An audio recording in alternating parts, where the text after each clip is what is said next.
Reka mbaramutse mu izina ry'umwami wacu Yesu Kristo. Amen. Isashimwe.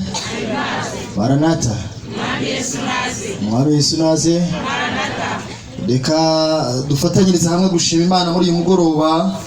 Amahirwe iduhaye yo kugaruka ahangaha kugira ngo twumve ijambo ryayo. Izina ry'Imana rihabwa icyubahiro. Reka nukuri tubizirikane kuko hari benshi baba batambutse bavuye mu mubiri, ariko kuba duhumeka ni igishoro cyiza cyuko Imana ikiturinze kandi dushobora kukibyaza umusaruro. Siko bimeze. Reka turambure tumwa bwiza bwa mu itangiriro, reka ture mu itangiriro igice cya 3 ku murongo wa 21. Niryo somo dusa naho tugiye kureba. Reka turebe nyirizina isomo ry'urufunguzo. Haranditse ngo Uwiteka Imana iremera Adamu n'umugore we imyambaro y'impu irayibambika. Uwiteka Imana iremera Adamu n'umugore we imyambaro mu mpu igira gute? Irayibambika. Ikigisho tugiye kwiga gifite insanganyamatsiko ivuga ngo Uwari wiyishe yabonye umuzura. Uwari wiyishe yabonye umuzura. Duhombetse amaso dusenga Imana. Mwami wacu, kandi mu gihe twongeye kurambura ibi byanditswe byera nyine kandi twebwe twanduye, turagusabye ngo dukore icyo wasezeranye yuko abazicisha bugufi bakabyemera uko biri, bakicisha bugufi uzabeza. Iri teraniro ryose rishyize mu biganza byawe kugira ngo byishyire hejuru mu mitima yabo kukurwanya byose bifate miri. Kandi nanjye ibitekerezo byanjye ndabikwiye kugira ngo biyoborwe nawe, maze he kuba ari jye ugaragara ahubwo bari ugaragara. Nuvuga uri mu ijuru, twese dutega amatwi twumve kandi harimo no kumvira mu izina rya Yesu. Haleluya. Uwari wiyishe n'umuntu, uwari wiyishe ariko aza kubona amahirwe, abona umutabazi. Imana mu rukundo rwayo, mu gateganyo kayo, nuko yakunze umuntu ndetse igashaka kumuha ubutware. Haleluya. Nukuri umugambi w'Imana urakomeye cyane ku buryo yo ubwayo mu rukundo rwayo yitegereje ikabona yuko umuntu ari ikiremwa gikomeye ndetse azaremwa mu buryo bukomeye kandi buteye ubwoba ndetse butangaza, akaremwa mu buryo bugaragaza uko Imana ibishaka kandi agashyirwa ku isi kugira ngo ayitware. Ni ukuvuga ngo abo ejo twari kumwe hari amateka twarebye y'ibyabereye mu ijuru, kandi umugambi w'ibyabereye mu ijuru wari ushingiye ku kuba umuntu agomba kubaho bikaba byamugirira umumaro. Niyo mpamvu yitegereje ibona yuko hari ibyo azakenera mu ijuru. Irangije kubona yuko hari ibyo azakenera, irabimutegurira, irabimutunganyiriza. Ndetse twarebye uburyo ki ibiremwa byo mu ijuru byari bihari, tureba nyirizina n'ikibazo cyari gihari, ariko nagira ngo twinjire duse naho dusimbuka tugere ku isi. Haleluya. Tugere ku isi. Bavandimwe, Imana yacu mu rukundo rwayo uhereye kera kose yari ihari, kandi niyo yabanjirije ibintu byose, nta na kimwe cyayibanjirije. Kuko ejo twarebye Yohana igice cya 1 umurongo wa 1, aho batubwiraga ngo mbere na mbere hariho jambo, kandi jambo yahoranye n'Imana kandi yari Imana. Mu byaremwe byose nta na kimwe kitagize gute? Kitaremwe nawe. Twitegereje tureba uburyo ki ari nawe waremye ingabo zo muri ryo. Aya magambo aboneka muri Zaburi ya 33 ku murongo wa 6, niho hagaragaza uburyo ki umwuka wo mu kanwa k'Uwiteka ari we waremye ingabo zo mu ijuru. Haleluya. Umwuka wo mu kanwa k'Uwiteka ari we waremye ingabo za hehe? Zo mu ijuru. Nuko twitegereje muri ayo mateka tubona yuko ibyakozwe byose, gahunda yose yaberaga mu ijuru yari yarashyiriweho kubera umuntu. Ni ukuvuga ngo bamarayika bari bashinzwe kuzatuma ku muntu ndetse no kumurinda. Uyu munsi wa none izo nshingano baracyazifite kandi baracyazikora. Baracyashinzwe kurinda umuntu kandi bacyashinzwe kugira gute? baracyashinzwe kumutumwaho, hari amakuru bamuzanira. Uyu munsi wa none rero izo nshingano zabo bazikora n'ubundi bakiranutse, keretse babandi twabonye bayobye, nabo nibo bashinzwe kuyobya umuntu no kumurimbura. Ibyo niwo mugabane bagize gute, bahisemo. Ariko hari impande ebyiri zigomba gusobanuka kugira ngo umuntu yihitiremo abone ubugingo. Haleluya. Niyo mpamvu nshimye Imana cyane kuba Imana iduhaye amahirwe kuba twicaye hano, kandi reka mbabwire ngo iyi gahunda ni gahunda iba yarateguwe n'Imana, kuko ijambo ryayo niryo ryonyine rishobora kuyobora umuntu akabasha gusobanukirwa uko ibibazo bihari mu isi bimeze, twabirebye hejuru, akabasha gusobanukirwa n'uruhande rwiza yatoranya, agahitamo akoresheje umutimanama we kugira ngo arokore ubugingo bwe. Hari rero icyo twarushaho gutekereza ku rukundo rw'Imana muri uyu mugoroba, nuko gahunda yari iteganijwe yo gushyiraho umuntu Imana yayipanze rwose. Haleluya. Kandi yabikoze ikurikije gahunda nziza cyane, ndetse mbere yuko imushyira ku isi yabanje kumutegurira ibyo azakenera byose. Amen. Ibintu byose rero bizengurutse umuntu hano kuri iyi si bitwereka urukundo rwayo, bitwereka urukundo rw'Imana by'umwihariko, kandi byashyiriweho umuntu. Yaba amazi, nimurebe umumaro amazi adufitiye nk'abantu. Ubu turabyumva neza kubera yuko mu mpeshyi ijerekani turi kwigura amafaranga 200 na 300 aho ngaho, sibyo? Kandi iyo tutagenda ngo tuyasange nibura n'ahari tuyasange epfo, byari kuba ari ikibazo gikomeye. Nibyo rero amazi ari kutwereka urukundo rw'Imana. Zareba umuntu wumye, wagize inyota, umuntu usa nabi, winukira nawe ubwe aba akeneye amazi kugira ngo agire icyo amufasha. Nibyo, kandi aba yakeneye mu mubiri. Rero ibintu byose bihari biratwereka ukuntu Imana iduko, ariko ahanini ntabwo tubiha agaciro. Ariko iyo bibuze usanga ikibazo cyagize gute, cyavutse. Rero niba bihari bitwereka ukuntu Imana ari urukundo. Haleluya. Umuntu nawe ubwe aba akwiriye kwitegereza akamenya yuko aremwe mu rukundo rw'Imana. Amen. Kubera yuko umuntu Imana yamuremye mu buryo bukomeye kandi buteye ubwoba ndetse butangaza. Nari ndimo mbabwira uburyo ki umugambi w'Imana udashobora kuba warogowa. Icyo yari yaragambiriye byari gushyira umuntu ku isi kandi akayitwara, akaba umutware wayo. Tangirira igice cya mbere ku murongo 26 niho Bibiliya itwerurira ikatubwira umugambi w'Imana yuko yari ifite gahunda yo kurema umuntu. Haleluya.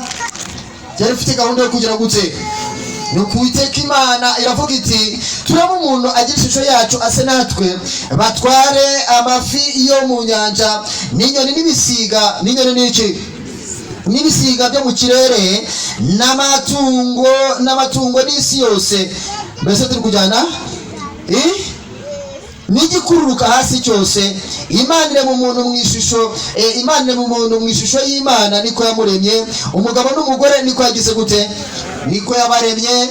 Iki ngiki gikuraho ikinyoma cyabahaye gikwira mu isi cyuko umuntu ngo yakomotse ku nguge, cyuko umuntu ngo yakomotse ku bindi bintu. Urabona ukuntu abantu mu isi bigisha bakerura bakavuga ngo urabona ngo habayeho ngo ihindagurika. Umunsi wa none ihindagurika nibyo rizazana ikibazo tuzarusha kuricukumbura. Ngo habaye ibibazo by'iki, byihindagurika. Ngo nuko umuntu rero ngo buriya ngo yahereye ngo ku kantu gato cyane. Uko niko siyanse abasiyantisite bigisha abantu rwose bitwa abahanga. Ariko Bibiliya yo ntabwo inyura ku ruhande, itwereka neza aho umuntu yakomotse. Haleluya. Kandi umuntu yakomotse mu biganza by'Imana. Haleluya. Ntabwo wakomotse ku nguge, ntabwo wakomotse ku kwihindagurika. Ngo urabona ngo rero ako kantu kabaye gatoya ngo kageze ubwo kaba ingagi, ngo kabaze kuba inguge. Ngo inguge ngo iragenda ngo igerageza ngo uhagarara ngo urutirigongo rugera gute, ngo rurema. Ngo nuko noneho igihe kigeze ngo havaho umurizo. Ngo havaho iki, ngo havaho umurizo. Ngo ariko rwose ngo iragerageza ngo kugeza igihe ngo umuntu rwose ngo mu myaka ngo za miliyoni na za miliyoni ngo umuntu ngo none ngo arahari. N'abanyamadini benshi niko bigisha, ariko mujya muri Bibiliya muzajya mwumva icyo Imana ivuga. Mbese turi kujyana. rero umuntu ni ikiremwa cy'Imana gitangaje. Haleluya. Ndetse Bibiliya iratwerura muri Zaburi ya 8 idusobanurira umuntu uwo ari we. Haleluya. Reka babwire uburyo Imana idukunda. Zaburi ya 8 ivuga amagambo akomeye cyane ku murongo by'umwihariko. Reka mbasomere Zaburi ya 8. Haleluya. Uje muzana Bibiliya zanyu. Reka babwire dufite impano ku bantu by'umwihariko bazajya bakomeza kwitabira. Reka nongere ndebe ibiganza by'abashyitsi. Ibiganza by'abashyitsi ndashaka kubibona. Ibiganza by'abashyitsi rwose nimugire isoni. Imana ihabwa icyubahiro. Nimwe tube twazaniye ibingibi. Dufite impano ku muntu uzabatizanwa n'umugore we. Dufite impano, dufite Bibiliya tuzamuha. Haleluya. Umugabo n'umugore bazagira gute? Bazabatizanwa, tuzabaha impano ya Bibiliya. Haleluya. Haleluya. Kandi ariko n'abandi namwe turazibafitiye, ariko iyo ngiyeyo mbaye nyivuze mbere. Nuko Zaburi ya 8, kuko Imana ntabwo yatwandikiye ibintu bihishwe ahubwo n'ibyahishuwe kugira ngo tubyigane n'urubyaro rwacu. Niyo mpamvu n'abana batoya badakwiriye gusiba. Abana batoya namwe ntimukagere gute? Nimwumve uko Zaburi ya 8 ivuga ku murongo wa 5. Umuntu ni iki kumwibuka cyangwa umwana w'umuntu uko umugenderera? Wenze kumugira nk'Imana aburaho hato, umwambika ubwiza n'icyubahiro nk'ikamba. Zaburi ya 8 uhere ku murongo wa 5 baratwereka urukundo Imana ikunda umuntu, agateganyo kayo. Imana mu rukundo rwayo igihe riri mu ijuru ifite gahunda, ibona ko hari ibyo azakenera mu ijuru, irabimuringaniriza. Nuko mbere yuko imurema, kuko umuntu yaremwe ku munsi wa 6, nabwo ibanza kumuringaniriza ibintu byaremwe mu minsi 6. Haleluya. Benshi baravuga ngo umuntu yabayeho muri za miliyoni na za miliyoni, za miliyoni na za miliyoni ni imyaka n'imya, ariko siko bimeze. Ahubwo umuntu yabayeho n'ubundi aremwe avuye mu biganza by'Imana, kandi ku munsi wa 6. Ibi rero Bibiliya ntabwo iduhisha, irabitwerurira. Benshi barayobejwe ku bigendanye no kubara iminsi, ibyo tuzarushaho kubisobanukirwa. Ariko umuntu yaremwe ku munsi wa kangahe? Ku wa 6. Abenshi kubatekereje rero ko ari wa munsi bita ku wa 6 nyine, ariko aho ngaho naho harimo ikorosi. Harimo iki? Kuko umunsi wa 6 Bibiliya irawusobanura, hanyuma igasobanura n'umunsi usoza indi minsi. Nuko rero ari wa 7. Ariko turashaka kwirebera uburyo ki Imana yabigenje. Haleluya. Imana yabigenje ite? Imana ijya kurema umuntu. Nuko ku murongo wa 7 itangira igice cya 2 bandika amagambo akomeye cyane. Biba byiza iyo tujyanye muri Bibiliya. Uwiteka Imana irema umuntu umukungugu wo hasi, imuhumekera amazuru umwuka w'ubugingo, umuntu ahinduka ubugingo buzima. Uko niko Uwiteka yabigenje. Yakoresheje materiyeri yitwa umukungugu uyu tubona hano. Nuko ikoresha n'amazi mpumbaze mu bushongore bwayo, mu bukaka bwayo, mu gukomera kwayo, irabumbabumba. Haleluya.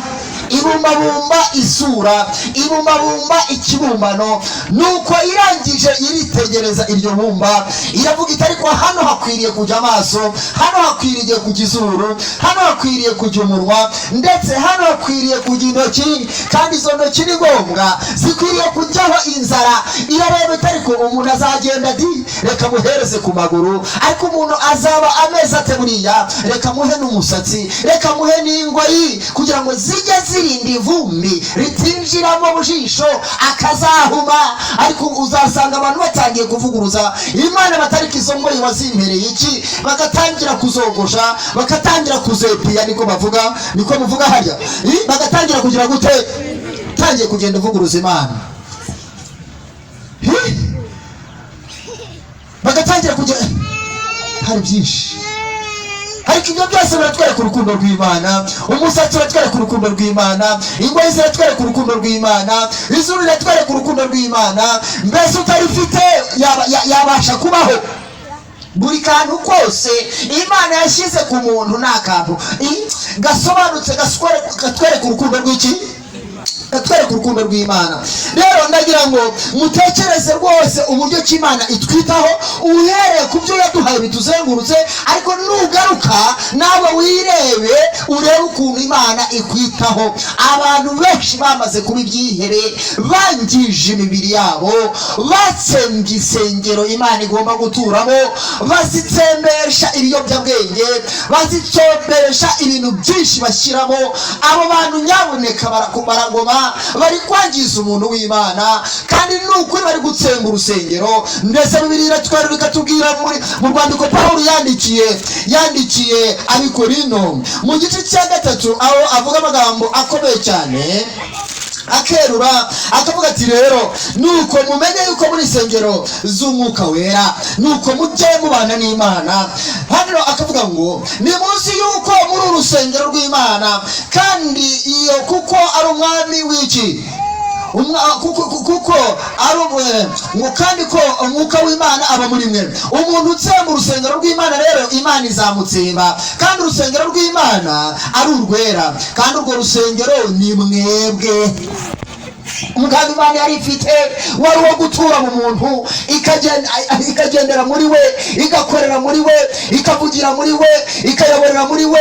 Ndetse uwo muntu rwose igihe yaremwaga, ndetse bwa mbere na mbere Imana yari ihuje nawe, yakoraga nkawe. Mu yandi magambo nk'uko twasomye isomo, yari afite ishusho y'Imana, yahuzaga n'Imana, yakoraga ibyo Imana ishaka, yari imbonera, yari atunganye, yagendera uko Imana uko ubishaka. Ariko icyigisho turi kwiga mu kibuke, Uwari wagize gute?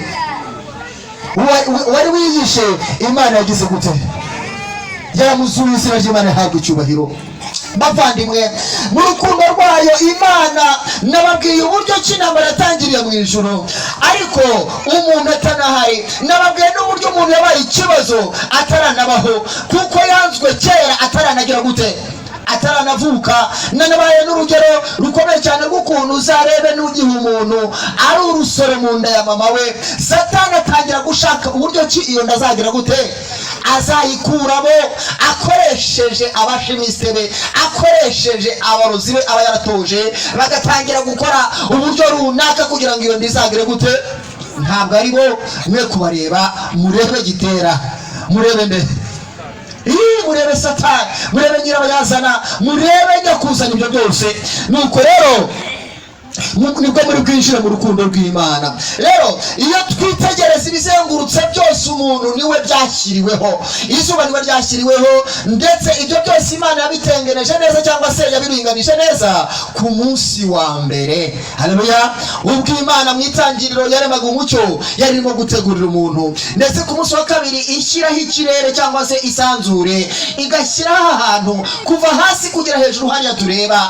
Byakozwe ku munsi wa kabiri. Itangiriro niko batubwira ni umuntu yagiriraga, ndetse byari kugira ngo azajya abaho yisanzuye, azajya abaho ameze neza. Ikibabaje ni uko uwo muntu yaje kwiyica, ariko turaza kurana ubutabazi. Rero bavandimwe, dufite Imana y'urukundo rutangaje, kandi ibyo bintu ishaka kubimenyesha umuntu wese, kugira ngo umuntu amenye yuko imukunda. Haleluya!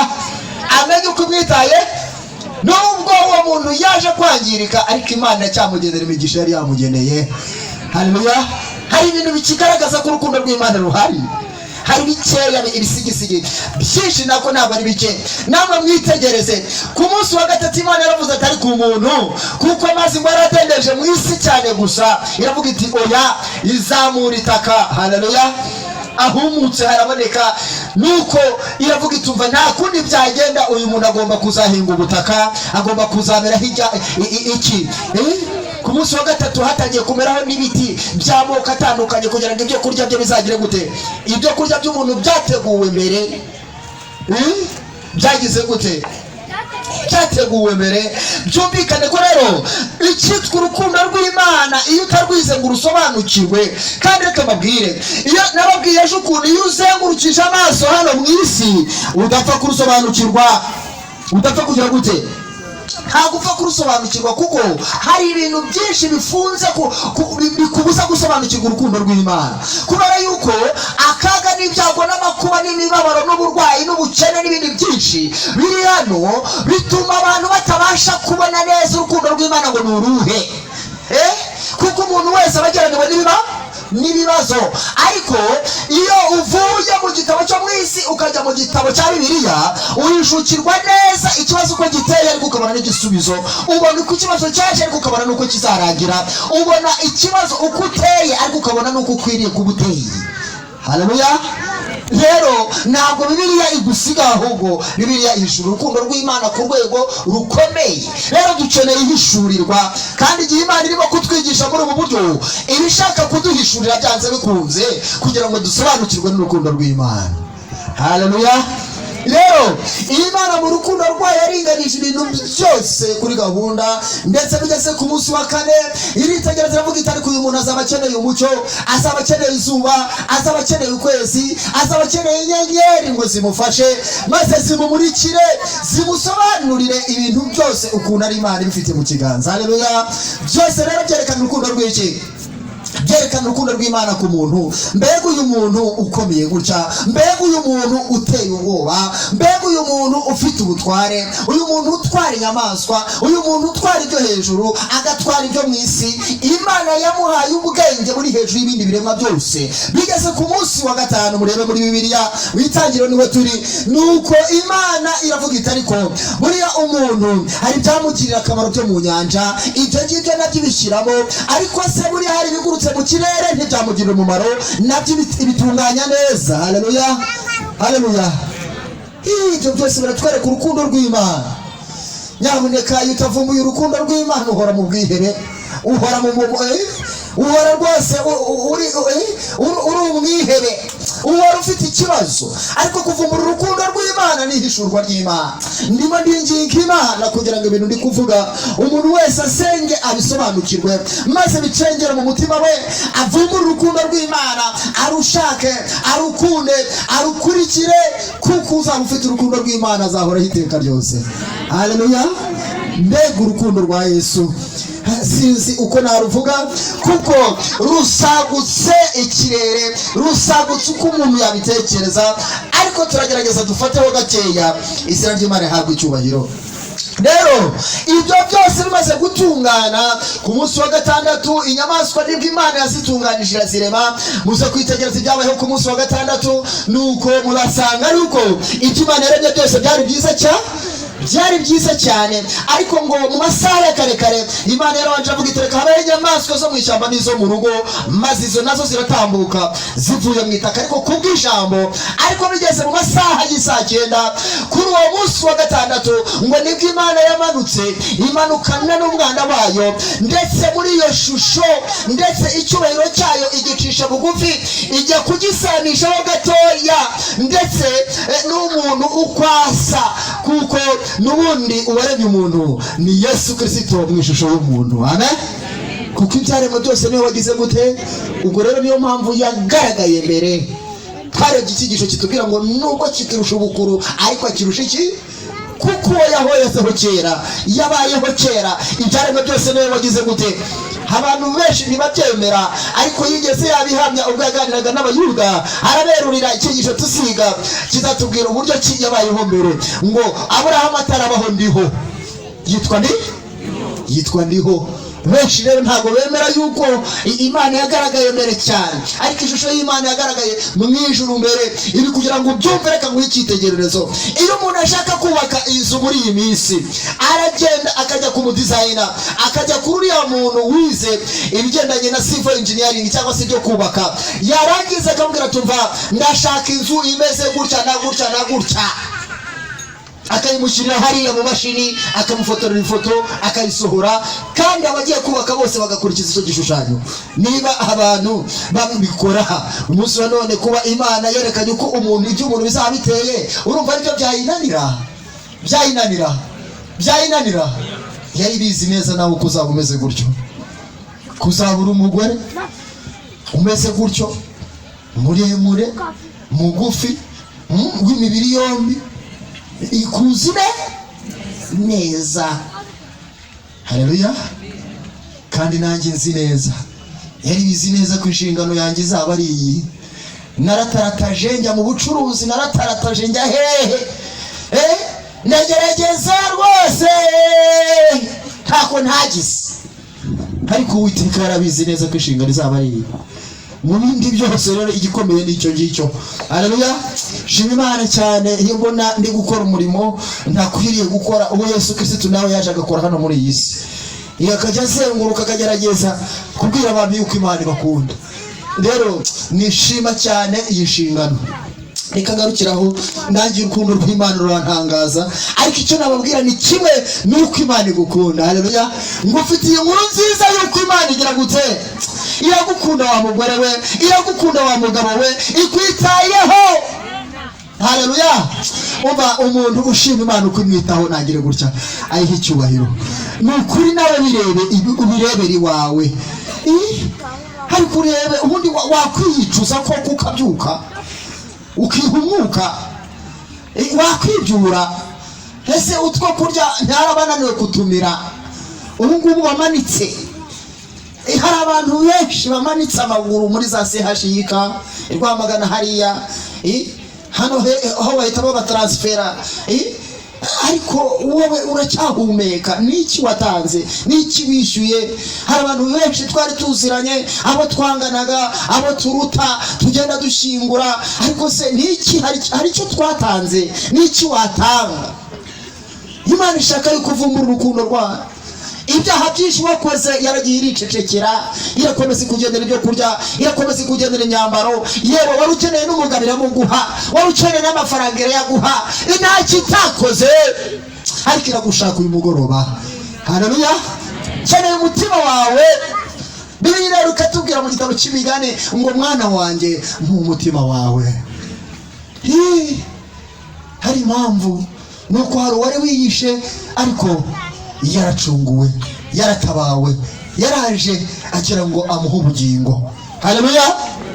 Rero wajya kuvuga aya mateka bwatwirana, niyo mpamvu ngira gutya nkahibira hafi, kuko ibi bintu biba biryoshye cyane. Iby'urukundo rw'Imana birarenze, kubera yuko wabivuze ushobora kubireba rwose, kandi nawe birebe, urabibona mu matungo yawe, nawe ubyitegereze, urabyitegereza mu rubyaro rwawe.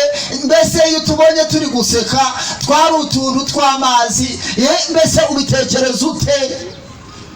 Ukabona barakuze,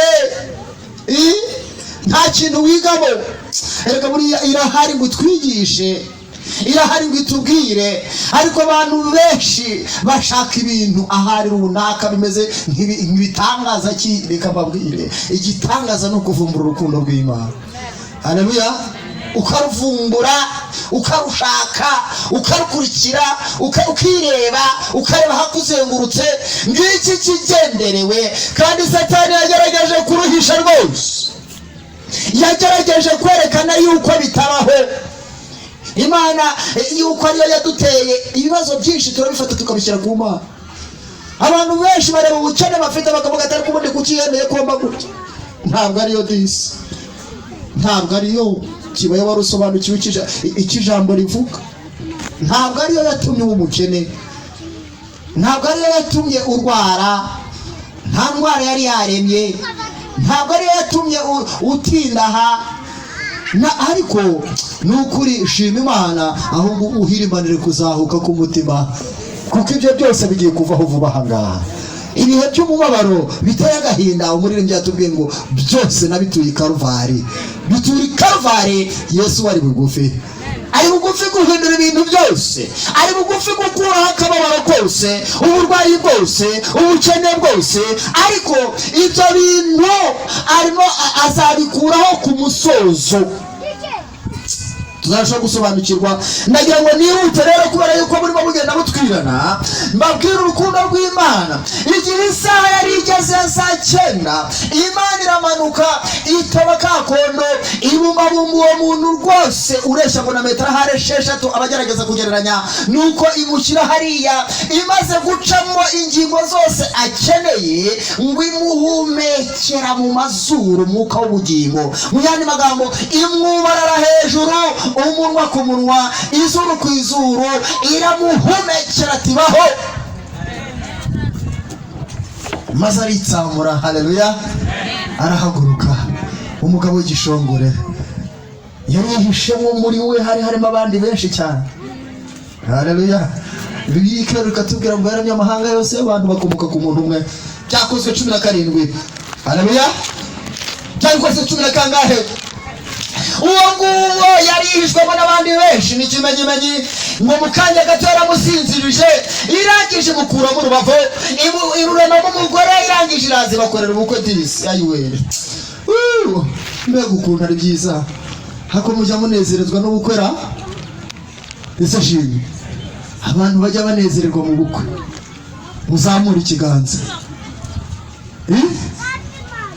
Abanyuzi zapanya amasezerano burya iyo wemeranijwe n'umuntu ntumuhemukire, burya n'ubukwe.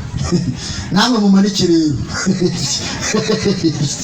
Ese shimye n'abanyuzi zapanya iyo wegeranye amasezerano n'umuntu ntumuhemukire. Ayo masezerano Imana yateraho ka? Ubwo rero ni mu gihugu bwo kumanika. Ese shimye ko mbona mu gihugu cyabo muberera ikibazo kiri he? Abantu banezezwa n'ubukwe. Ko mwese se mama yambariye ko nta muntu ugenda yambaye ica bari mu bukwe. Mwese murabukunda. Niba mutanezezwa no kwambara, munezezwa no kugera mugafata ibyo kurya. None se kuki benshi mutaha mwarakaye iyo mugiye mutari mutanamwiye? Abantu benshi iyo batariye ntibavuga ko nta bukwe batashye, kandi nibyo koko. Nawe nucyuza ubukwe ntiwabandi ibyo kurya, burya ntabwo ubukwe bwawe buzaba bwabaye ubukwe. Ariko nubahereza bakarya bakanywa, bazavuga ko ubukwe bwagenze neza. Nibyo nuko rero Imana niyo yakoresheje ubukwe ku muroza wa mbere. Bavandimwe, reka murebe icyo Bibiliya itubwira. Ibyakozwe batubwira ngo uki mu gice cya 17 umurongo wa 20 na kangahe? Reka turebe ku murongo wa 26. Kandi yaramye amahanga yose y'abantu bakomoka ku muntu umwe, ibakwiza mu isi yose. Ni nayo yashyizeho ibihe by'imyaka uko bikurikirana, uko yategetse, igabaniriza abantu ingabano z'aho batuye, kugira ngo bashake Imana ngo hari babashe kuyibona bakabakabye. Aha rero ahari tuzareba impamvu umuntu ari mu mwijima. Ariko dushaka kuvuga iki? Yaremye amahanga yose y'abantu, aya tureba, aya moko yose tureba, ariko ibakomoye ku muntu umwe. Ubwo rero Bibiliya kuko ari ukuri, niyo mpamvu nyemera isobanura ibintu byose nta rujijo. Igihe yaremagaye amahanga yose y'abantu, hari imbaraga y'ubushobozi yashyize mu muntu yo kororoka. Iyo mbaraga y'ubushobozi yo kororoka rero yari iri muri Adamu wa wundi wa mbere, kandi irangije ibona yuko atazabikora wenyine, kuko ngo yari amaze kuba ahari ngo yatangaga amazina. Ibi bitwereka iki? Ku matungo niyo wavuze ati iyi ni intama, niyo wavuze ati iyi ni ihene, niyo wavuze ati iyi ni inkoko, niyo wavuze ati iyi ni ingwe, iyi ni intare, atanga ayo mazina. Ibi byerekanaga ngo uburyo ki afatanyije n'Imana, afite gutekereza ku iki ngiki cyitwa ishusho y'Imana. Yakomeje aho Imana yarigize gute? Yarigeze iyo shusho, izo ntekerezo zangiritse gutyo nizo irema mu gihe twicaye hano. Ishaka kuzitunganya kuko zarangiritse. Ndaje nkubwira uko zangiritse.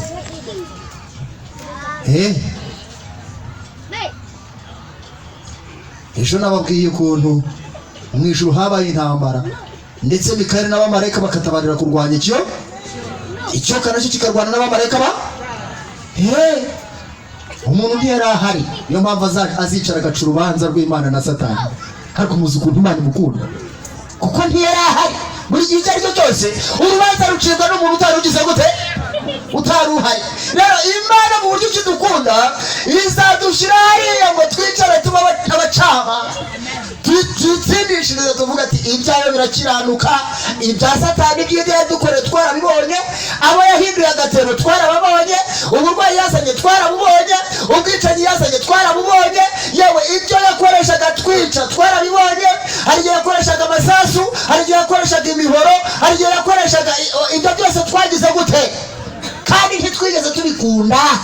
nubwo bamwe muri twebwe twigeze tubikora ariko twarabiretse turababarirwa. Izina ry'Imana rihabwa icyubahiro. Iyi niyo nkuru nziza ngufitiye muri uyu mugoroba. Haleluya. Twicare duce imanza. Bakabirwa bikora ino niko bavuga ngo munsi yuko musacira imanza ndetse n'abamarayika ngo ukuntu umuntu Imana imwitaho. Twebwe rero ntago tujya tuvuga ngo hehe ngo fire oya. Tuvuga ibintu birimo hano ntago bikunzwe ariko nibyo bizaza mu rubanza. Nta bikabyo bindi. Niyo mpamvu turi unique, abantu bitandukaniro. Bibiliya ngo mwebweho muri abantu badasanzwe.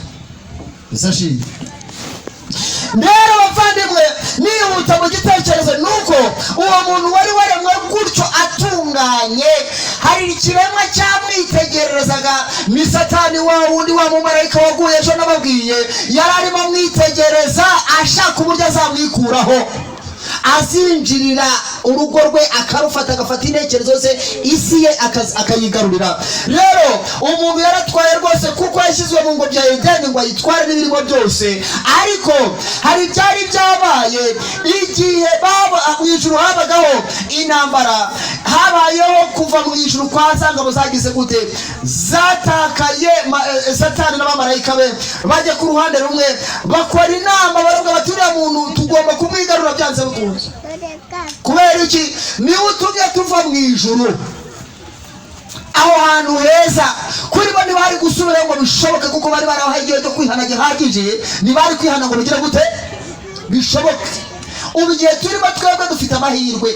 Hari igihe abantu batazaba babasha kwihana ngo bigire gute. Natwe igihe twahawe cyo kubaho ni igihe cy'imbabazi. Kubera iki? Twisanze natwe twarakomotse ku muntu warangije gucumura. Reka mabwire rero yuko uwo nguwo yari arimo acura imigambi y'ukuntu azamucumuza, kandi ibyo yacuriraga rwihishwa n'abamarayika be bageze aho babigeraho birashoboka. Bakoze inama nyinshi, baravuga batumva rero tuzagerageza twihindura ukuntu niturangiza tumusange kandi tumucumuze. Bakora imigambi, ndetse ku rundi ruhande abamarayika nabo beretswe ukuntu gahunda y'Imana yo kureba umuntu no kugira ngo n'ukuntu ibya Satani bizasozwa. Ejo nabasomeye amagambo ahari yerekanaga ukuntu ibya Satani bizasozwa uko ahiye. Twabisomye muri Ezekiel. Rero igihe byari biri aho ngaho bimeze gutyo, ni ukuvuga ngo mu ijuru abamarayika bari bafite ikibazo, bibaza ngo none bizagenda gute ko umuntu agiye kuremwa, kandi ko bari abamarayika baguye bavuye ku Mana ko batarimbuwe. Kubera iki? Kubera ko bahita barimburwa, ibirego Satani yari kubarega Imana byari gusa naho kuko ari iki, ari ukuri. Kuko aravuga ati Imana rero ni umwicanyi, Imana ni ingobe, amategeko ntashoboka ndetse n'intavumera, akatanga ibirego byinshi. Ariko Imana yaramuretse kugira ngo ibyo bigaragarire isi yose, cyangwa se ibyo birego bizagaragara yuko Imana yo yera kandi ikiranuka, maze navuga azabura icyo avuga, azabura icyo arega Imana. Niyo mpamvu rero atahise akurwaho, kuko iyo ahita arimburwa byari kugaragara yuko Imana ari inyamujinya nk'uko yayivugaga. Urabona twebwe abantu uko duteye, iyo umwana akosheje ukamubwira rimwe, ukamubwira kabiri, ukamubwira gatatu, uba wihanganye. Harya kosa rimwe ugahita ukamukindura ukamukubita igishyi, kubera ko twebwe nta kwihangana tugira gute. None se ntituziranye se? Bavandimwe, ibyo Satani yakoze byose, kwaba kuyoba ko mu mutima we, kuyobya abandi, Imana yabanje kubyihanganira. Kandi natwe ni kwitubwira ngo urabikora amakwihore, ukibwira yuko mpwanye nawe. Ubu dufite abantu benshi hano babicanyi, babasambanyi, bababeshyi, babarozi, babibone. Imana bakoze byinshi, kandi nta n'umwe muri twe utarabikoze. Aburiya reka nkubwire, hari igihe amaso y'umunyabyaha areba undi akareba ibyaha by'undi, ariko reka mbabwire Bibiliya iratwereka tubwira ngo bose bakoze ibyaha ntibashyikira ubwiza bw'Imana. nta n'umwe urimo wera, nashaka bari umubwiriza nk'uko mpagaze uku, nashaka bari pasitoro, nashaka bari padiri, nashaka bari inde na ya mazina biha yose yandi ngo ni ba monsenyeri. Mana yanjye ibyo bintu n'ubugoryi. Watumvishe abanyabyaha bose ni bamwe imbere y'iki? Satani yaraje akubita ku ntebe. Njye nemera ko ndi umunyabyaha kandi ko Yesu Kristo ari we wenyine niringiye. Kubw'ibyo nemera imbabazi z'Imana ko Yesu zizangiza. Haleluya. Nawe ntiwihebe, nubwo waba warakoze ibingana gute araguhindura umwana we. Byaba bingana iki? Akomeje kukuvubira imvura, akomeje kuguha ibyo kurya, nubwo wakoze ibyo byose ngo urabikora akakwihorera. Umunsi wari ngo kumenyesha ikibazo uko giteye, ariko kumenyesha n'igisubizo wakwakira ukibonera amahoro. Abantu benshi buriya babaye mu buhanya bw'ubusambanyi batabishaka. Satani yarababwiye ngo ariko se ngo murabona muzajya murya muti, nuko bananiwe kwiringira Imana baravuga bati nta kundi reka tugurishe ngo ibyishimo ku bagabo. Babandi b'ibigoryi nabo bakagira gute? Bagahombo. Babandi bomboka turabafite no mu makorari, turabafite no mu bomboka nijo. Ariko ibyo ni ibiki? Abandi nabo baza bakica ubutumwa bwiza, maze nimujya mubabona bahagaze ahangaha ntibakajya babicira ubutumwa. Wewe ukurikirira Imana, mukajya iby'Imana ubirebera mu bantu, ubireba mu bantu ntuzigera ubibona. Uzabikura he? Ubirebera mu gitabo cyayo cyera. Kuko ushobora kuba nkubwira gutya mu kandi kanya wagera hari ugasanga umwana mukubise urushyi rwose ndamubabaje. Kubera iki? Ko kwihangana nanjye ntarakugira. Watumvishe ukavuga uti se wamubwiriza watubwirika ko nari nzi ko yera, ko nari nzi ko agira gute. Ati niba ari biriya noneho iby'Imana ntibishoboka? Iby'Imana birashoboka. Niba ntararangiza kwihana neza ubwo ndacyafite ikibazo, ariko ibyo mvuga byanditsemo hano. Rero nanjye ndacyahirimbanira kugira ngo ntungangwe ne. Icyakora nzi ko hari icyo Imana yankoreye kuko nari ndengeje. Haleluya. Ibintu biracyakora muri none bavandimwe. Ubwo rero ndagira ngo mbabwire ngo mwe kwitegerereza iby'Imana muba, ahubwo mubirebere mu ijambo ryayo. Amen. Rero nihuta mu magambo navuga byinshi, ariko icyo mvuga ni kimwe, nuko dufite Imana idukunda yaremye byose. Ariko rero ku ruhande rumwe yari yarateganyije agateganya yuko umuntu azacumura, yari bizi neza kuko imenyero itangira mu ihererezo. Yaravuze ituva rero uyu muntu ugiye kureba azacumura, ariko kandi nanacumura nzamucungura. Haleluya. Abamarayika rero basobanuriwe ipica yuko ibintu bizatangira, bahabwa igishushanyo mbonera kuva mbere hose. Haleluya. Byagenze gute? Imana yaberetse imaze kureba umuntu muri Edeni, ibereka imigambi Satani arimo gucura mu ndebe, n'ibitambaro mu ndebe hano nyamuneka. Nuko mukuru cy'ikigisho ibereka ukuntu bizagenda nyuma. Isashimwe ibereka uko bizagira gute, bizagenda nyuma, ukuntu azacumura akarenga ku itegeko Imana yari yagize gute, yamuhaye. Ibereka ukuntu uwo muntu azahita yambara ubusa, akambara ubushwambagara, akambara ibigunira. Ariko inabereka, mbese turi kujyana? Isashimwe inabereka ukuntu bizagenda, ibereka ukuntu nyuma yaho inyoko muntu izakura n'ibibazo, ibageza n'igihe Imana izaza ubwayo ikihindura umuntu kugira ngo yishyurire uwo muntu. Ibereka n'ukuntu icyaha kizarangira nyirizina ku musozo, ibintu byose bihinduwe bishya. Abamarayika barangije baravuga batumva icyo ushaka twebwe tuzagikora. Barapfukama barubarara bajya hasi baravuga bati Imana turi mu biganza byawe. Amen. Turi mu biganza byawe, icyo ushaka tuzagira gute tuzagikora. Bemera gukoresha ingano z'Imana nta ngingimira bagize gute. Hanyuma Imana yabishuriye ubuhanuzi mbere bw'ibizaba, byari ukugira ngo ingingimira yose igire gute ishireho. None bavande hari icyo Imana yaduhishe mu bigomba kubaho byose.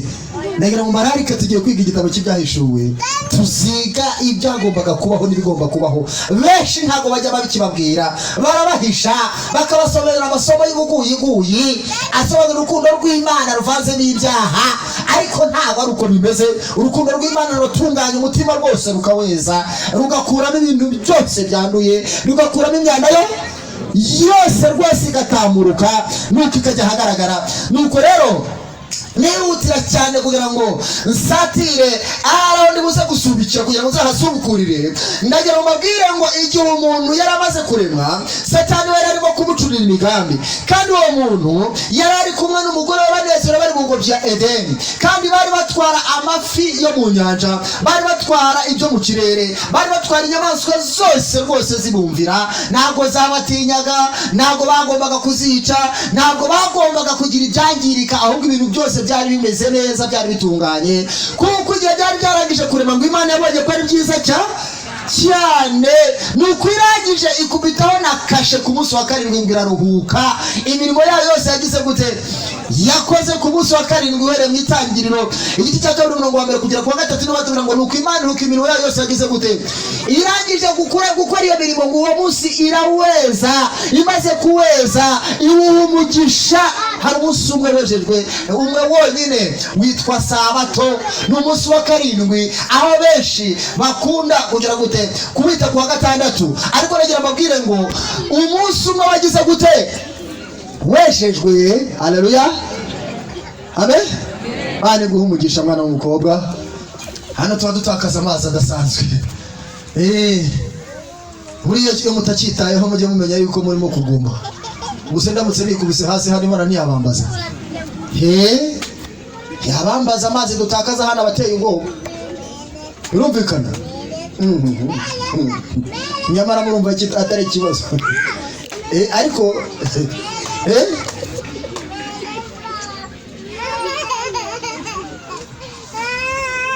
isashimwe bavandimwe. Ndagira mbabwire ngo Imana mu rukundo rwayo yari yahimbaje ibyo bintu, ibwira n'umuntu iti ndavuze ngo kuri uyu munsi ntukagira umurimo wose ukoraho, uzajya uhora uza kwizihiza ibyo nakoze. Kubw'ibyo rero irema rigaragazwa cyane n'isabato. Iki ubwo abantu rero bataziririza gahunda y'isabato ntabwo bemera Imana umuremyi, nta n'ikimenyetso cy'umuremyi bagize gute bafite. Ibyo tuzarushaho kubyiga neza. None bavandimwe rero reka nihute cyane mvuga ngo uwo muntu Satani aramwitegereza ngo areba ku giti yari yaragize gute, yarahaweho itegeko, kuko itegeko ryaravuga ku murongo wa 15 w'Itangiriro ngo umunsi wakiriyeho no gupfa uzagira gute? Uzapfa. Nuko rero Imana mu rukundo rwayo yari yamushyiriyeho itegeko kugira ngo iryo tegeko nabasha kuritsinda akomeze kubaho mu mudendezo. Rero ntabwo yamuremye nk'irobo, yamuremye afite uburenganzira bwo kugira gute? Bwo guhitamo. Kubw'ibyo rero yagombaga gukurikiza gahunda z'Uwiteka, ndetse akazemera cyangwa se akazanga, kuko hari ihame Imana igenderaho ry'urukundo, ni umudendezo. Kandi umudendezo bisobanuye guhitamo. Ikwereka inzira ebyiri. Tegeko ryari riri kuri kiriya giti, benshi baravuze ngo ni ugusambana, ariko burya abanyamadini barababeshya, kuko gahunda yo kororoka igomba kunyura muri ubu buryo byagize gute? Byateguwe, ntibakababeshye. Ahubwo muri Edeni hari ibiti by'amoko 3. Haleluya. Mu Itangiriro niho tubisoma, hari igiti cyo hagati ya byose kimenyekanisha ibyiza n'ikibi. Hakaba n'ibiti byari imbuto zitandukanye z'amoko atandukanye zagombaga kuribwa n'umuntu. Kandi hari iki kindi, hari n'igiti cyitwa igiti cy'ubugingo, icyo umuntu yagombaga kuryaho akabaho adasaza, akabaho adahinduka uruhu ngo ruzanye iminkanyari, akabaho ahubwo afite itoto buri gihe. Icyo giti ntabwo kikiri mu isi, ariko abana b'Imana baragiteganirijwe. Mu bihembo by'abana b'Imana kirimo, cyitwa igiti cy'ubugingo. Amen. Bavandimwe rero umuntu yahawe itegeko ku giti cyo hagati. Satani rero yari abizi neza igihe Imana yabaga imuganiriza, nawe yabaga ari hafi aho akatakata azenguruka azereraho muri icyo kirere mu isi y'umwijima, ariko ashaka ukuntu yagarukana ubutware bwe. Nuko igihe kimwe rero baramwegera, amaze kumwegera amutandukanya n'umugore. Amutandukanya n'iki? amaze kumutandukanya n'umugore nuko Adamu ngo asigara ahondobereye atazi ibitotsi byamufashe.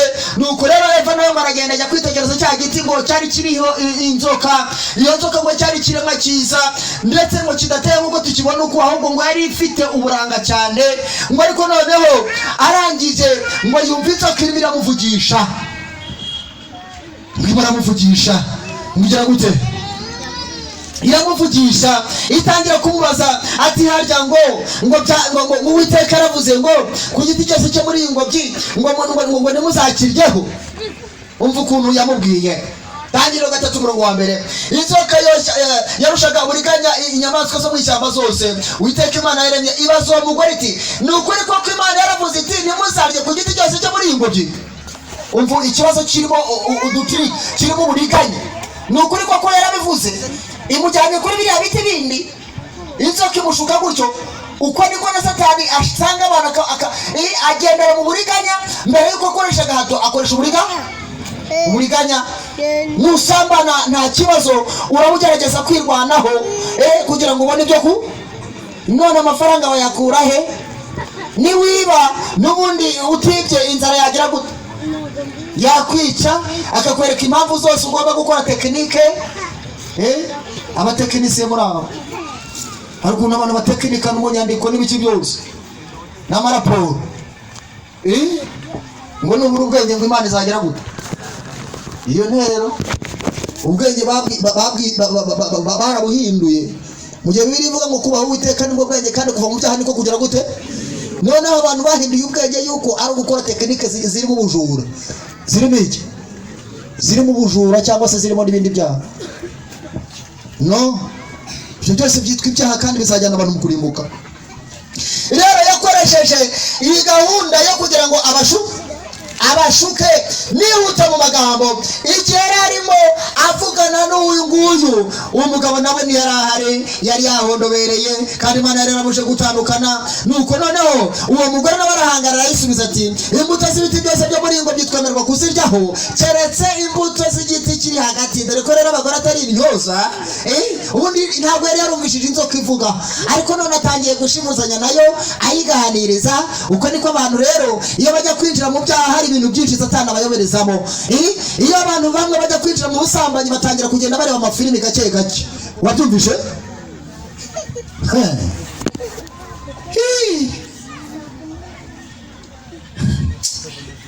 Twavuga byinshi ariko byaje kurangira uyu muntu yitandukanije n'iki? Icyo cyaha cyamutandukanije n'Imana hagati ye. Igihe yari amaze kurya urwo rutunda ndetse arambuye ukuboko ngo yaritegereje ngo abona ko ari byiza, ngo ko ari by'igikundiro, ngo nuko rwose inzoka ngo yarabanje amwitegereza irareba ngo nuko iryaho ngo imwereke ukuntu ziryoshye atariko nawe aryaho kandi itegeko yararihawe hararizi neza. Aho rero niho akaga katurutse.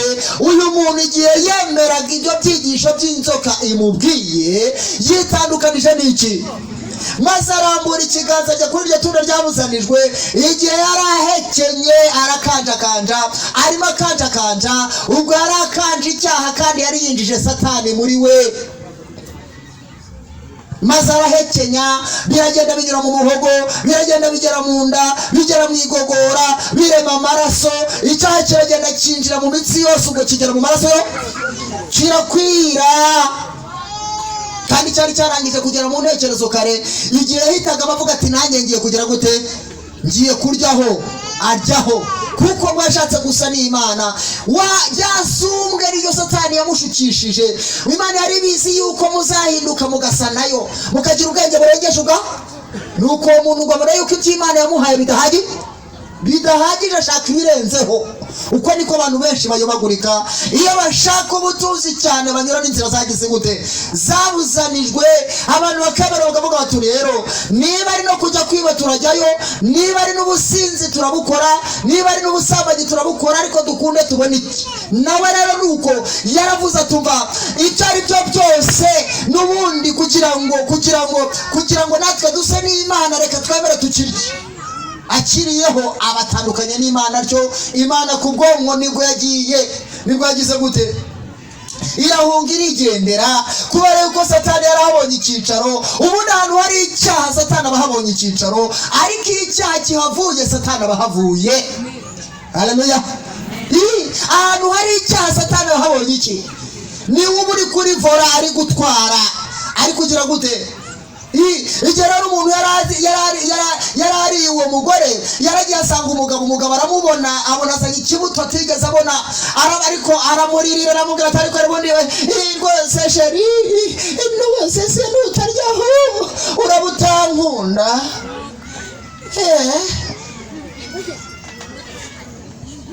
sheri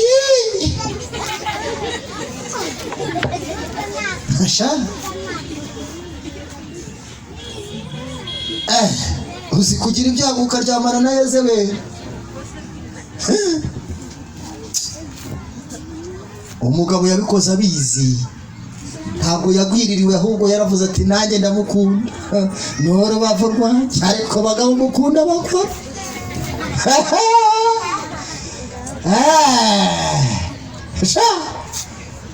urukundo dukunda abagore tukemera tukagera mu byaha.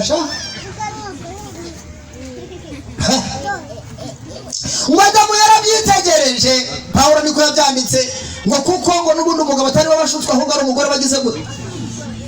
ariko aravuze ati ariko se ndamureka apfa wenyine. arangije ngo arufata yihuta, aravuga ati rero naramukunze pe, reka nemere mfane nawe.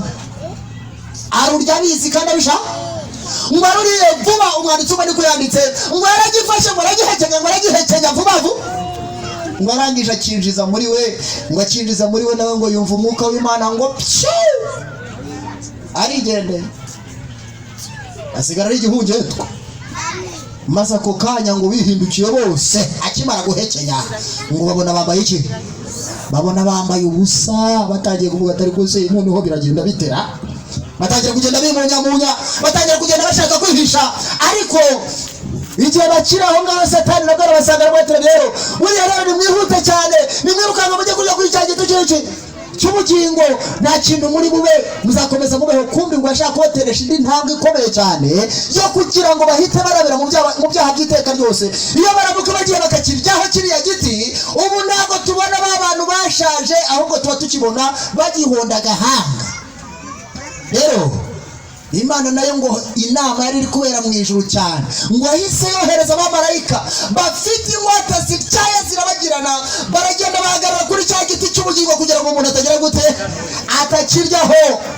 maze igihe bari bamwoherereje, igihe uwo muntu abamarayika ba satani bamubwira ngo genda ujye kuryaho, ujye kuryaho, ngo igihe bahageze basanga abamarayika bafite inkota zagize gute, zacanye, ngo maze abadayimoni baravuga bati ariko se dusanze hari inkota, dusanze hari abamarayika bo mu ijuru.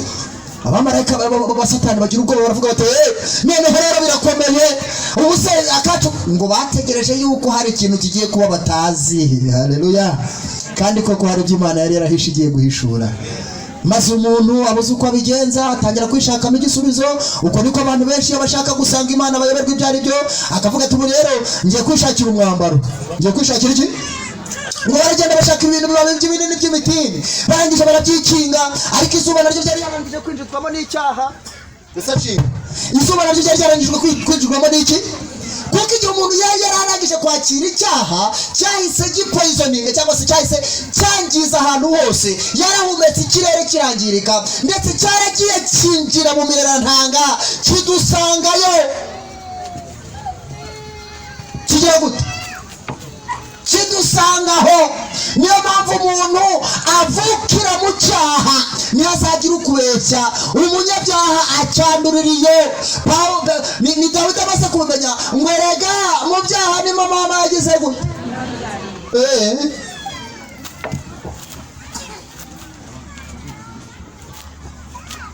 uri aho ngaho iyo ntabwo wabyibuza rero kuba uri umunyabyaha. ariko hari amahirwe nkubwira uyu munsi wa none, nubwo bimeze bityo, waba n'umukristo muri Kristo Yesu mu maraso ye. nubwo twacyanduriye mu maraso, ariko amaraso Yesu Kristo arahari kugira ngo adufashe. Haleluya. kandi yaraje arayamena atabara umuntu. ngo bigeze mu mafu ya ni munsi, Yesu Kristo aramanuka asa yinginga ahamagara Adamu, ahamagara Eva, ndetse ibyo kwigeragera kwabo bavuga ati baragerageza bavuga bati ariko rero rwose uri hehe? Adamu uri hehe? Igisobanuro kirabura. Atanga urwitwazo rw'icyaha, wa mugore wampaye. Buriya ngo iyo umuntu agitanga urwitwazo rw'icyaha bataragera ku kwihana nyakuri, bavuga ngo rero ngo buriya ngo rero ngo narasambanye kubera yuko mwizana n'ubundi yari yateye, ariko bwo yashize ngo nzabireka.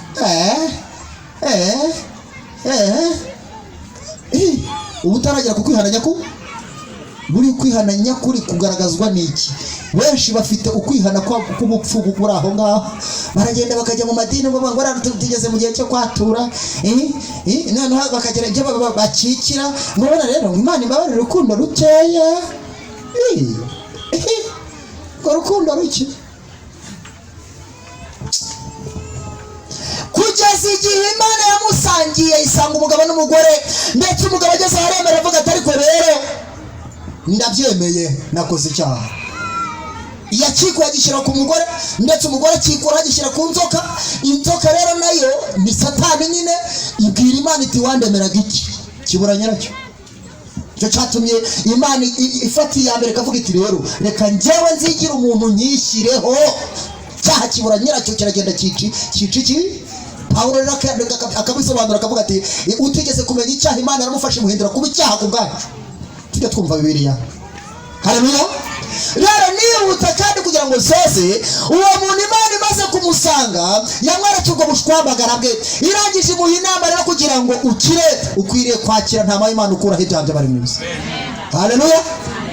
Aho niho ngiye gusoreza nzasubukuriraho, kubera yuko Imana yakoze ikintu gikomeye byasomora babwiraga ngo nuko Imana iremera Adamu n'umugore w'imyambaro mu mpu, irangije igira gute? Irayibambika, kuko imyambaro bari bafite izuba ryaravaga rikagira gute? Rikayishwanya gusa. Hari imyambaro rero natwe twiyambitse muri aya madini, nuko turaza rwose turaririmba turavuga ati ubwo rero tubaye abantu b'Imana, twambara imyambaro ya korali turavuga ati tubaye abantu b'Imana, twambara ibiki byose tubaye abantu b'Imana. Iyo mirimo yose igereranywa na bya bibabi by'imitini by'ubushwambaga, agakiza gaturuka mu maraso gusa. Niba utari ubizi ubime, ibindi byose ujye ugerageza gukora ngo Imana ikundi kwemere, byitwa ibibabi by'iki. Aho ubikorera hose mu idini ryose waba urimo. Murembo urabona ngo twebwe dufite imirimo yo kugira gute? Ngo yo gukiranuka kuri mu maraso ya Yesu gusa. Haleluya. Uwo mwambaro wabonetse ari uko intama imaze kwicwa. Imana yatanze inama kuri Adamu, kandi umugabo n'umugore ntibambarana, bisobanuye ngo naga gakiza gatiririkanywa. Icyakora wakabwiriza undi akakakira. Nuko rero nama y'ipantaro ntabwo umugore yakwambara umwambaro wanjye, umuntu wese yambara uwe. Shaka kawe muririmbyi, shaka kawe mubwiriza, shaka kawe mukirisitu, shaka kawe mugore, shaka kawe mwana, witambira igitambo cyawe. Mana yabahaye inama y'uko umuntu bagiye gutamba umwana w'intama kandi bakamukuraho uruhu. Nuko ibwira Adamu ati fata rero amabuye ugende wubake, nurangiza kubaka ugende utuze ibitekerezo, nurangiza gutuza ibitekerezo urambura ibiganza byawe kuri uriya mwana w'intama, maze uzavuga ibyaha byawe byose ntuzasige na kimwe. Nurangiza umusogote, maze mu kumusogota uzategereza igisubizo cy'Imana. Nuko igihe yari amaze kubikora n'umugore we nawe ari ku ruhande ari gukora ibye, umugore Imana imwibutse ibyo bimusobanurira uko niko Imana irondora umutima w'umunyabyaha ikawusobanura. Kandi nawe uramutse utuje ibitekerezo uwo murimo wagukorerwa mu kanya gato, ndetse Imana igiye yakomeje kukwereka ibyo ngibyo. Hera kuri ibyo bisabira imbabazi, urebe ko udatahana amahoro, urebe ko udatahana umwambaro w'umwana w'intama. Haleluya. Uyu mugoroba ndifuza yuko umuntu wese yasobanukirwa ingingo kugira ngo atahane umwambaro w'umwana w'intama, kuko ntama w'Imana ni Yesu Kristo ukuraho ibyaha by'abari mu isi. Yohana abwiye abantu kwakira ntama w'Imana ukuraho ibyaha by'abari hehe? Araberura igihe yari aje ati nguriya wa wundi mwumvishije mu ntama rwose igihe kinini cyane, nguriya ntama w'Imana ukuraho ibyaha by'abari hehe? By'abari mu isi. None babyeyi, none basore, ntama w'Imana turamwemera muri uyu mugoroba, maze twambara umwambaro we dukuremo ubushwambagara. Erega Bibiliya rero ukatubwira muri Yesaya 64 ku murongo wa 4, ndetse ukamanuka hepfo ngo erega nibyo twakiranutse byose bimeze nk'ubushwambagara gusa, ariko Imana yashingiye kumukira gukiranirwa kwacu. Uwo ni Yesu Kristo, niwe bahishuriwe muri uriya mwana w'intama, maze bamaze kuvuga ibyaha byabo rwose byose barabyatura badasize na kimwe. Umuntu wese ari ku gicaniro cy'ibitambo cye, kandi uko niko nawe wabikora uri imbere y'igitanda cyawe ukabwira Imana uti Mana narasambanye ariko mbabarira, Mana ndi umwicanyi ariko mbabarira, Mana ndi umubeshyi ariko mbabarira, Mana ndi Isabato ariko mbabarira, Mana ndi ibi n'ibi nk'uko amategeko abisobanura ariko gira gute mbabarira. Mana kandi yakubabarira. Ubu butumwa nibwo bugomba gusoza isi, ubwemeye akabona ubugingo, ubwanza akarimbuka. Wishakira kwiyambara amaraso y'umwana w'intama, agashaka kuyogamo, agashaka umwambaro, atambuke tumusengera Imana. Adamu igihe yari amaze kumva Imana imuhaye gahunda nziza, nawe ayumviye akoze gahunda nziza yo gusenga Imana yihana by'ukuri, Imana yamuhaye igisubizo, imukuramo ubushwambagara ndetse imwambika umwambaro witwa uruhu, ariko umwambaro witwa gukiranuka kwa Kristo.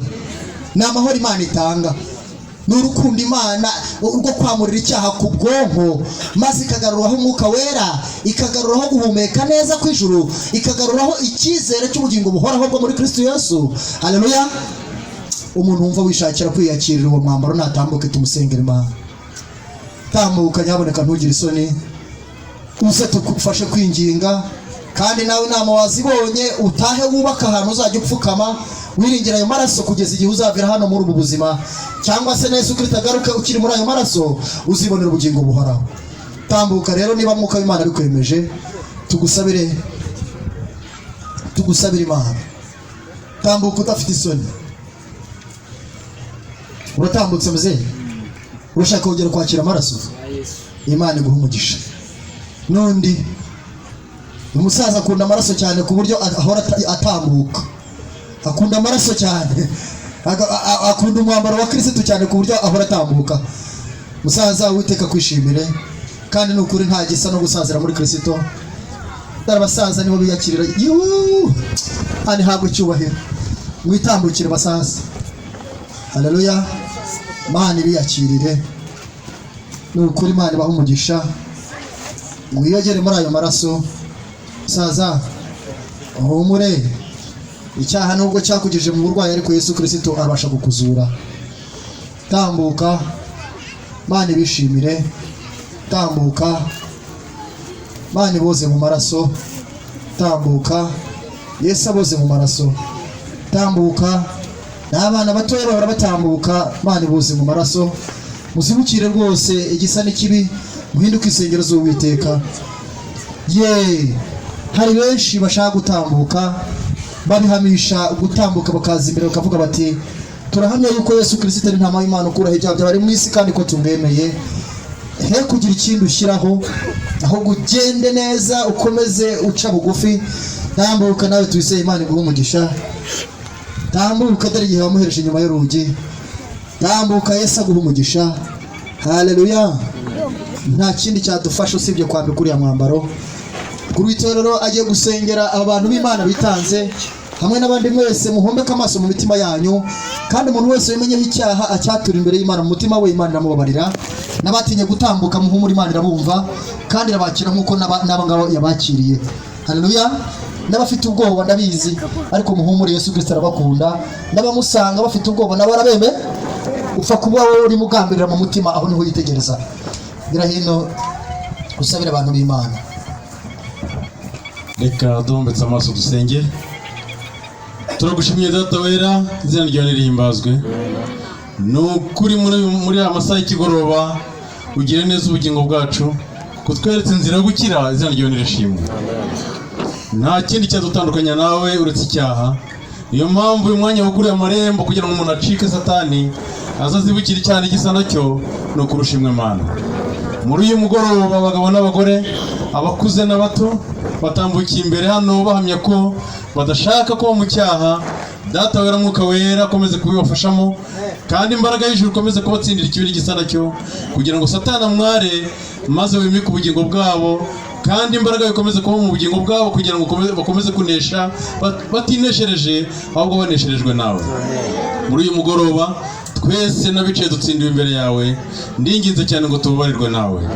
Aya maraso tuboneye ahantu akomeze kwezaho icyaha cyose, akomeze kudutunganya rwose, akomeze kuba mu ngingo zacu tuyiyumve, ubwo wavugaga ku musaraba wirereje abantu bose. N'uyu mwanya abana b'ubwoko bwawe baje imbere yawe, nta kindi bahunga ahubwo rwunga Satani kugira ngo bahunge cyane igisa nacyo, ukomeze kubaneshereza mwami wacu. Turi imbere yawe, dukomeze kugira umugisha imbere yawe. Abo batambutse ukomeze kubakundisha ibyanditswe byera, kuko niho harimo ubugingo, niho harimo gukira, niho harimo kukumenya. Data mwiza, ibyanditswe byera bikomeze kuba muri bo, ndetse bakomeze kumva, ariko ikintu ibindi byose barushaho kumvira, kugira ngo tuzasangire ibyiza byo mu gihugu. Mbasabiye n'umwana w'umuntu, ariko uri mu ijuru ubakire mwami, ubagenze uko ushaka. N'abana bawe muri wowe nibo bapfiriye, ukomeze kubaha umugisha data. Komeza tugenze uko ushaka, turi imbere yawe, turi ahantu twiringiye gukizwa nawe. Umwuka wera akomeze gukora umurimo mu mitima yacu, mu izina rya Yesu dukunda. Amen.